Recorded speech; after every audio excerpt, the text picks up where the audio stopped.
বিকেল তখন 4টে বাজে। আমি কলকাতায় ইস্কনে গিয়েছিলাম। গিয়ে দেখি প্রভুজি চিন্ময় কৃষ্ণ দাস গ্রেপ্তারের প্রতিবাদে বিক্ষোভ মিছিল হচ্ছে।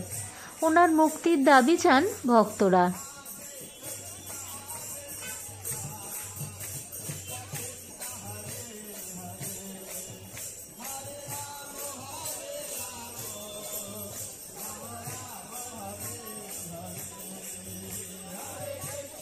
সোমবার ঢাকার বিমানবন্দরে গ্রেপ্তার হয়েছেন তিনি।